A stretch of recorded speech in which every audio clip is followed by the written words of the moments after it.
you own any Bitcoin, congratulations, you'll be making money the last two. Don't get into it. It's just a side comment. What was that? So what was it? Which one? Bitcoin. Oh, Bitcoin. Yeah. It went up from like 60, now it's like an 86,000 per coin. Okay. And it's gonna get past 100. It's possible, and then, I mean, just a couple of years ago, it was down at 20,000 per Yeah. coin. So, anyway. Exciting times. Side comment.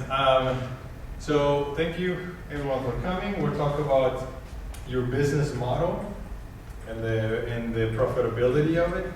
To remind you, Innovation Week, February 18th through 21st. Tuesday, we're gonna do an entrepreneurship luncheon here, probably in the Whirlpool room. We'll let you know the details. Semifinals, pitch competition. There's a group that is gonna be presenting here. At the same time, there'll be another group at the Whirlpool room presenting at the same time, both on Wednesday morning, February 19th. And some of those teams will move over to the next phase, and some will not. Right? That's just the nature of the competition. Always keep in mind that not moving on a competition should not be the end of the road. I can tell you that one of the startups from last year who finished in 6th place at last year's competition, meaning that that team did not get any cash, any awards, is probably the one who has been making the most waves over the past 6 months in terms of actual development and growth, right? I mean, and that says a lot because the other top 3 are also being, very active. But if this team has been able to outwork them, it tells you a lot, right? He found other ways to get funding, and actually, he just recorded a podcast episode with us. We're releasing a podcast, Andrew's Innovation Podcast, soon. Probably next week, the earliest we'll be able to release the first episode. And that episode is with that guy. His name is Julison. So you can hear more about his journey and what he's been doing, not just the last 6 months, but even before that. But anyway, and then Friday, the finals for the pitch competition, Friday afternoon. Friday morning, also, there'll be some tech talks. Natasha has been helping arrange that, so there'll be some experts in, I think it's videography, photography, right, mostly? Photography and anything that plugs in or has a battery. Okay.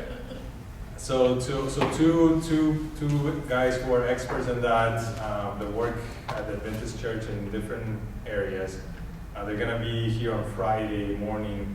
That same Friday morning, February 21st, at the seminary, and they'll be doing some tech talks. We'll provide more details once we actually release all of our marketing. But, that day is gonna be pretty full. And also, it says there, Startup Showcase, while the pitch competition is going on, before and after, if you guys have been there in the lobby, we allow for booths to set up. And we are focusing those booths on students, startups, and ministries and nonprofits, right? So I think we have email. You guys should receive an email about that. Some of you have responded of your interest, and you can start thinking about what materials you want to show on your booth, that kind of thing, and that will allow you, I guess, more exposure to to other people who are coming through. And the Andrew's Innovation community, if you are not part of it, you can join by scanning that QR code. It's an online community where you can interact with other people as well. Okay, so let me give you your worksheets for today.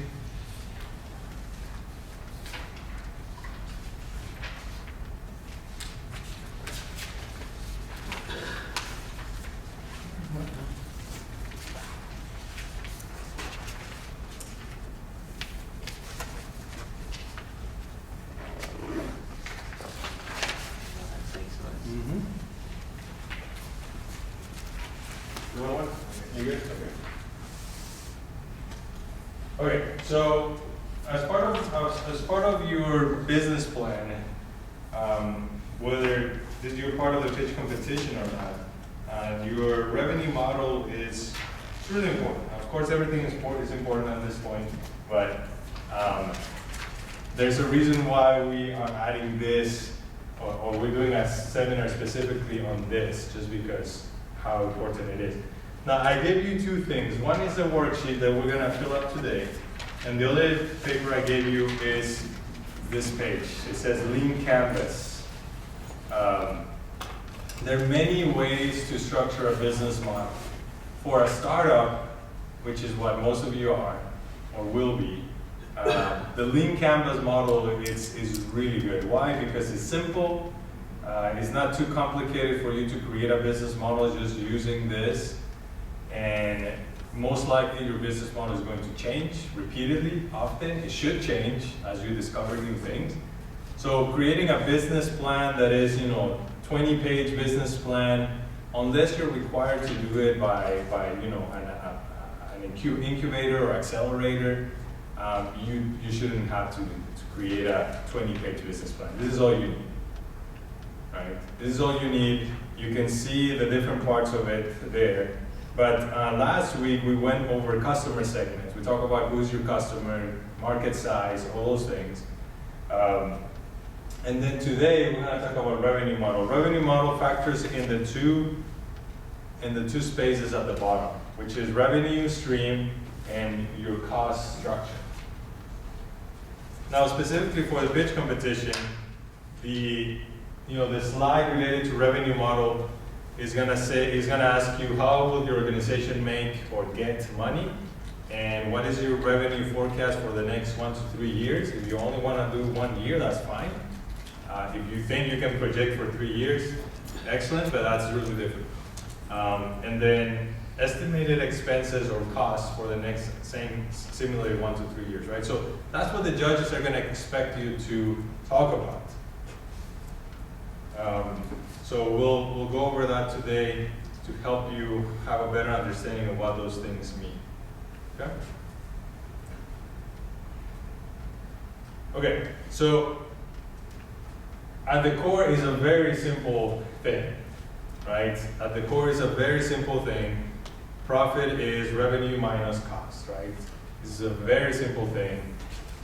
The actual mathematics, if you will. Now, the problem is that how do you figure out revenue and cost? That's where it gets interesting, especially if you haven't started doing it. Once you've done it, then it's like, oh yeah, I just add up everything I'm spending every month, and how much money is coming in. Boom, I'm either making money or losing money or breaking even, right? So it becomes a lot simpler once you're doing it. But before you have done any of this, it can be a little difficult to figure this out. But just wanted to give you, at least you understand what we're talking about when we refer to profit. So we said it's revenue minus cost, so let's start with revenue. So on your worksheet, on number 1, think about your startup, your idea, your business, your nonprofit, and I want you to write down their sources of revenue that you think you will have. At this point, everything is just a plan, in the planning phase. It may change. But here are some examples of sources of revenue. It can be sales of a product or a service, and it can be a donation. If you are a nonprofit, you can receive donations. If you are a for-profit, you cannot receive donations. Keep that in mind. You can't go ask people for money just like that. You have to actually sell something to them for them to give you money.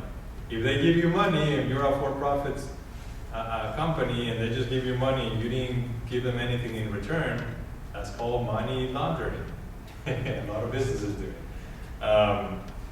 Sponsorships. That's another way to receive funding. Again, also applies to nonprofits. It doesn't apply to for-profit businesses, but You can receive a sponsorship, right, an event, someone is sponsoring an event. If you are a for-profit business, you can receive investment, right? An investment, but that carries a transaction, right? You give them something in return. It can be some ownership of your company, a percent, it's called equity, and they keep that as long as those shares are valid, right? Other sources of revenue, what do you guys think? Is there anything else I missed? You have thought about? What about using Sorry? your own income? Your own income. So your own investment. Yeah, it's valid. So you can kind of invest yourself. I would advise you to track it, just so you know how much you have put into it. Because if someone comes later on and says, "Oh, I want to partner with you, I want to invest," then you look at how much you have put into. You're like, I put in a lot, and this person is gonna give me, I don't know, let's say $5,000. Let's say they want a lot of control. You probably want to rethink, well, how much really are they bringing to the table? So it's good to just know, this is how much I put into this business or not. Yeah. And yeah, There's grants, I don't know if that's been part of this as well. that's a good one. Yeah, I didn't put grants. That's a valid option. And that can be actually both nonprofit and for-profit Okay. can get grants. It just depends. If you're going for a foundation grant, usually that's for nonprofits. Okay. Government grants, those are usually for both, but mostly for-profit businesses. Okay. Yeah. So that's the difference. All right, thanks. Mhm. Very good. All right, so that you guys write down your sources of revenue. Any questions on that? All right. Now, the next thing is, well, what will be your revenue, your annual revenue? And you can throw in a number there if you want to. You can throw in a number and say, well, we're gonna make this much, or we're gonna have this many donors, and so on and so forth. It's, again, if you have done it, it's easier to estimate. If you haven't, it's hard. So instead of asking you to try to calculate how much revenue you're gonna make, for example, oh, I'm gonna sell 1,000 pairs of shoes for $100 each. This is my revenue for year one or the first 6 months. Instead of that, it's a lot of business models. Instead of that, they ask you to make a target or a goal, right? So, for example, on number 2, there are 2 options for your target. A business profit, how much money you want to take home after you're done. That's a business profit. But for option B, a service goal, which means how many people are you going to serve? So if you're a nonprofit and you can write down a service goal. How many people are you going to help? How many churches are you going to serve? Every year. So that's on number 2. All right, so it's either a business profit you want to achieve or a service goal, right, that you want to have. If you're a for-profit, then write down a business profit. If you're a non-profit, write down a service goal. So for business profit, for example, you say, well, I want my profit to be $100,000. On a yearly basis. That sounds like a lot, but if you remember that you probably are not paying yourself a salary, then that's essentially your salary, right, at the end of the year. So you can say, well, my business profit, my target business profit, I want it to be $100,000. If you say my service goal is I want to serve 100 people or 10 people or 20 or 1,000 people, right? If you're a nonprofit and you of course, you're not in it for the business, for the profit, sorry, but you know, you want to make sure you know how many people you're gonna serve. Okay? Questions on that? Good so far? All right. Number 3, sources of cost. So I listed here a few types of costs that I have seen over the years. Try to make a list for your nonprofit or business on number 3. Some common things is materials, production labor, transportation, shipping. So transportation and shipping are different. One is for, you know, moving people around to go to a certain location if you're providing a service there, for example. Shipping is sending products. Software, any software you need. You'll be surprised how expensive software can be. You get used to having free software at school. You go out, you gotta pay for everything. Word, Excel, the whole thing.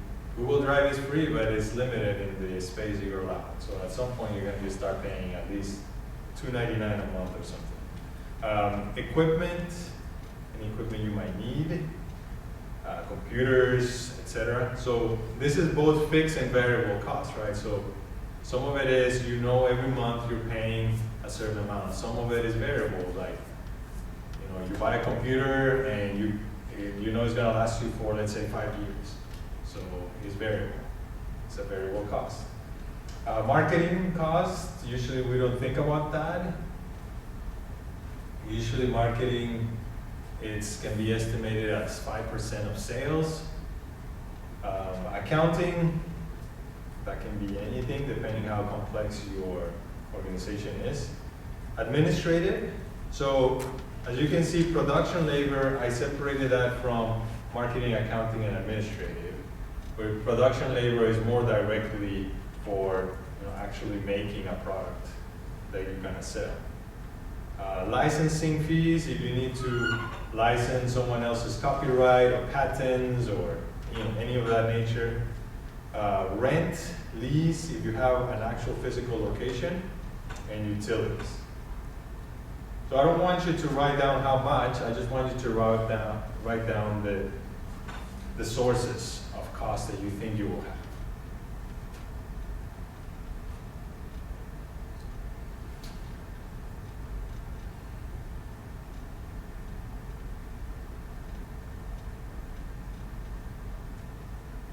Administrative, meaning team members or somebody you pay to do things? Yeah. So it could be an assistant, it could be a CEO or a COO, CFO. So nothing that is marketing and accounting related.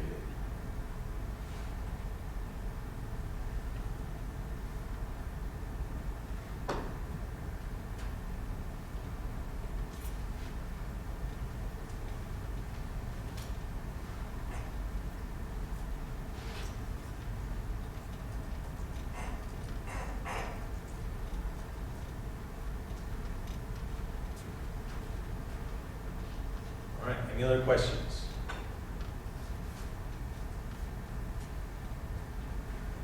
Okay, so that's number 3. So if you are not doing a for-profit business, then you're gonna skip number 4, number 5, and number 6. Okay? This is number 4, number 5, and number 6 are specifically only for a business profit. So any of you, I think most of you are doing a nonprofit, so I just want to make sure. Any of you are doing a for-profit business, okay? So it's important for you. Okay, so you're selling a service, am I correct? Okay. So I ask you to give a target business profit. Did you just write down a number? What is it? 100,000. Okay, it's a good round number. Easier to do math with. Okay, now the revenue forecast see. And cost per item. All right, so for number 5, cost per item. Or how much is the service? How much are you gonna charge people for your service? No, Go ahead. sorry. The revenue forecast is how much you're charging people, number 4. So you said $6 and $60 an hour. $60 an hour, okay. So write down on number 4. Then number 5 is how much does it cost you to provide that service? That might be hard to quantify right now, but let's just say it's $20 an hour.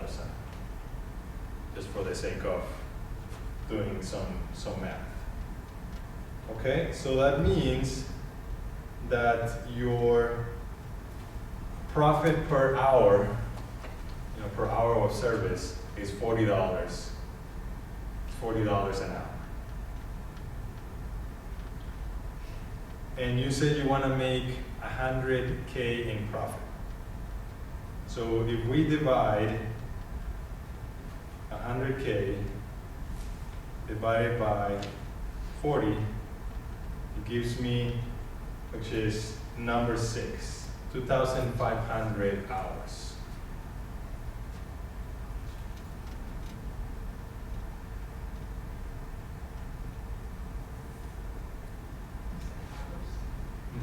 Because we said $40 of profit per hour, then 2,500.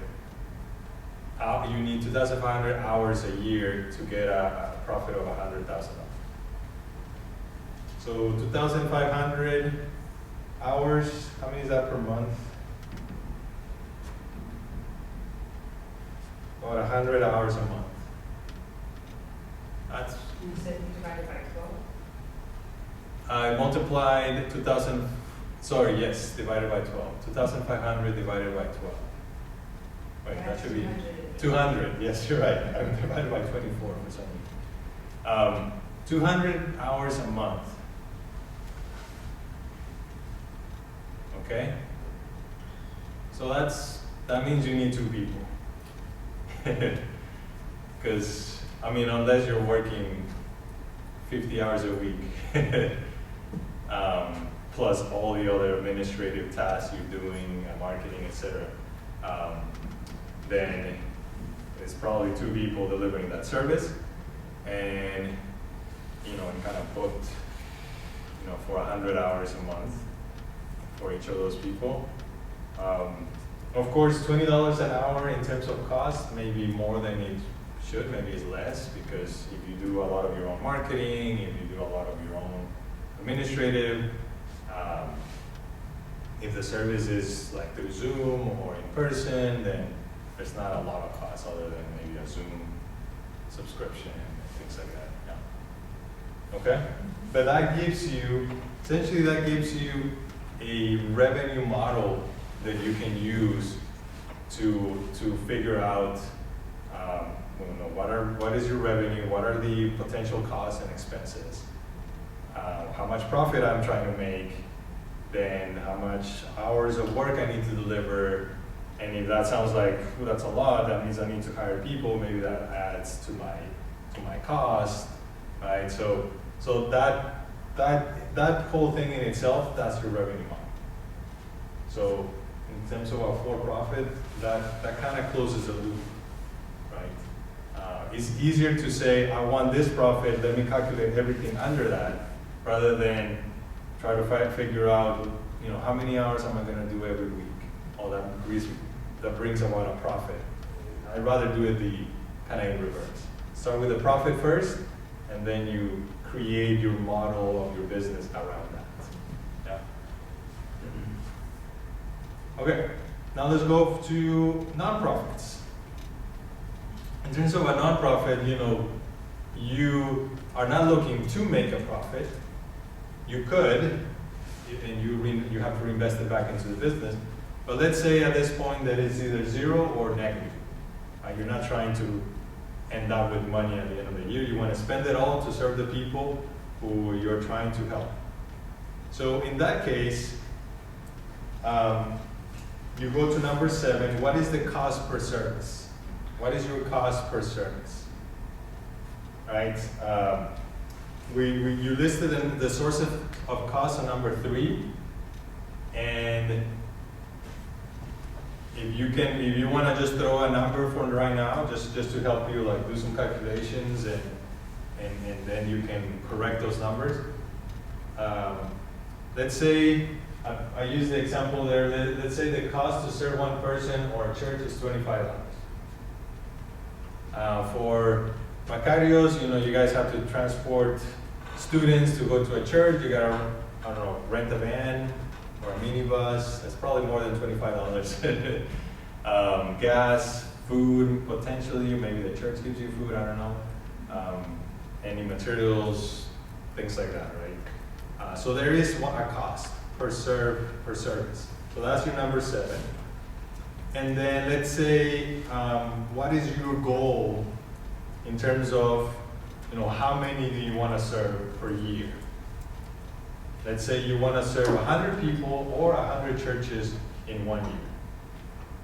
Sounds like a lofty goal, but let's just say that's just to make the math easier. That means that you need a revenue of $2,500 in this case, which means $2,500, that's number 8, that's your fundraising goal, right? How much money are you gonna have to find from donors, from fees, from fees from students, any other sponsors? Maybe you ask for an offering at the churches you go to, I don't know. Maybe a grant, in your case, Terry, I know you're looking at grants, right? That gives you an idea. You say, well, I want to serve 100 people through my nonprofit, and the cost to serve each person cost me $25 per person, let's just say, because maybe there's a person there sitting with them, and you gotta pay them wages, maybe you gotta rent a facility, or you gotta pay a Zoom subscription, any of those things, there's a cost per service, that you have. And once you have that cost per service, you multiply it to, well, how many people do I want to serve? Do I think I should per year? Boom. Okay, then that's how much money I need from grants, from donors, and so on. How do you calculate the cost per service? Look at your sources of cost and try to come up with some numbers there. That takes a little bit more time. You got to do some research there to figure out if you're renting a facility, how much does that cost, transportation, shipping, wages, and so on.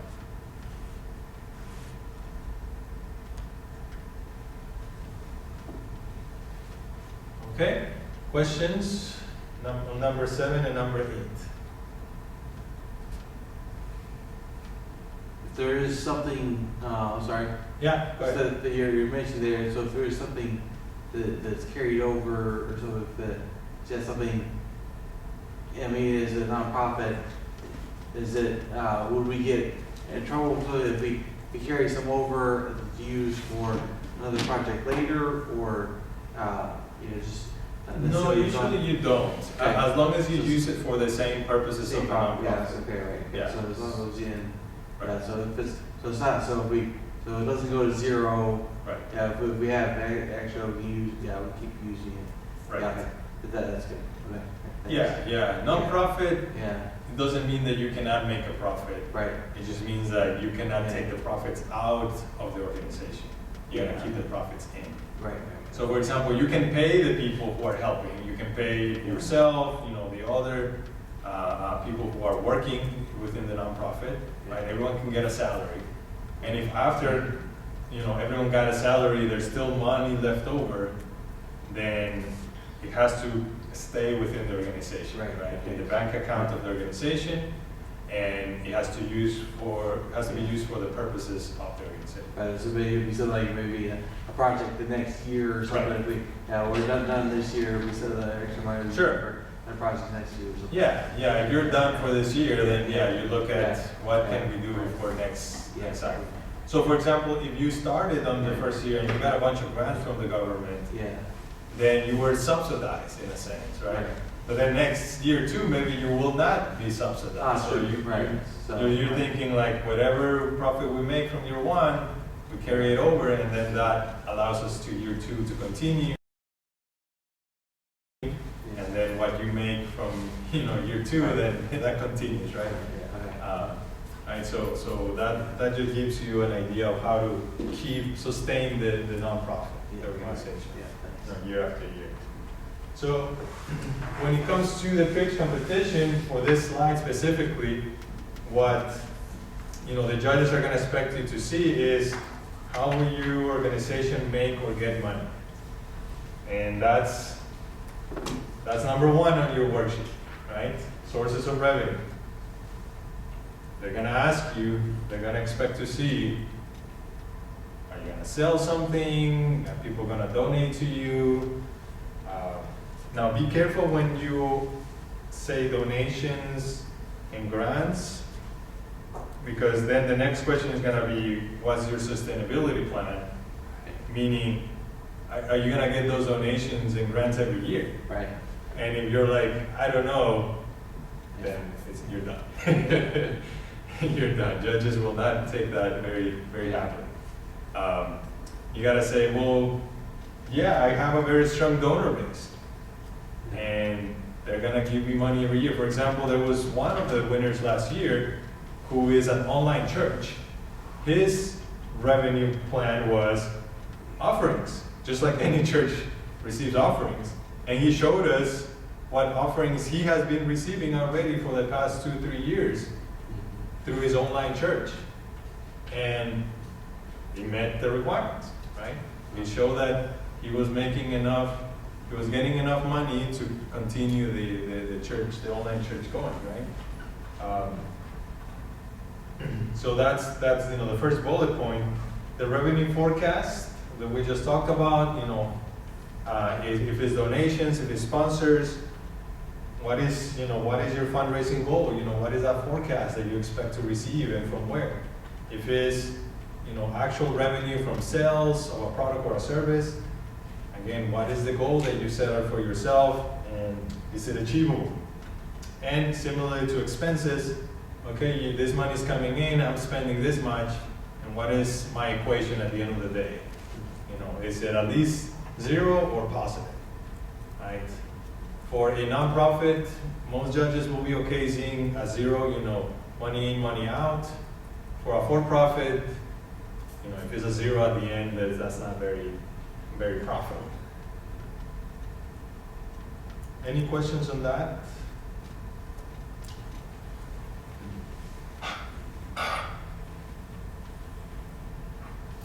Okay, any other general questions? This is it. This is the whole workshop for today. Any other general questions that you have? We can answer, even if it's not related to what we're talking about today. Yes? We have a pitch deck, yes. Yeah, yes, we do. So if you go to our website, so let me open that up.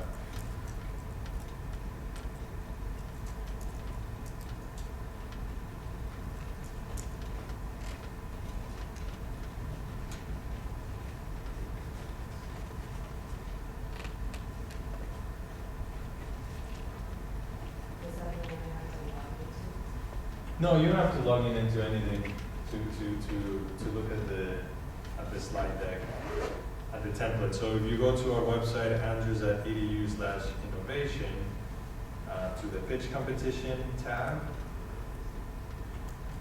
you scroll down and let's see, is it this one? Yep. If you click right there on where it says slide deck deadline. That deadline is February 9, by the way, which is, I think it's just a couple of weeks before the actual competition. Then there's the template. So when I show you some of those slides, You know, last week I showed you marketing strategy. Today we talked about revenue model. You know, that template is still there. And it is the same we've been using. We do some small tweaks here and there, but it's basically the same we've been using for the past 3 years. It is a title slide plus 8 slides.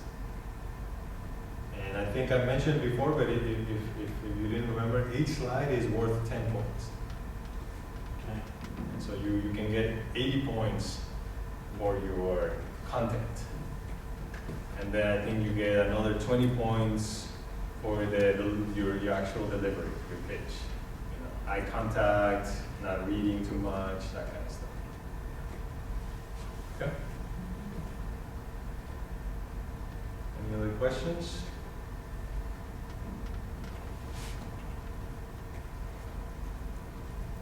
Okay, well then that is all for today. Thank you for coming. If you haven't received a hoodie, we have them over here, all sizes. Come over and pick one up.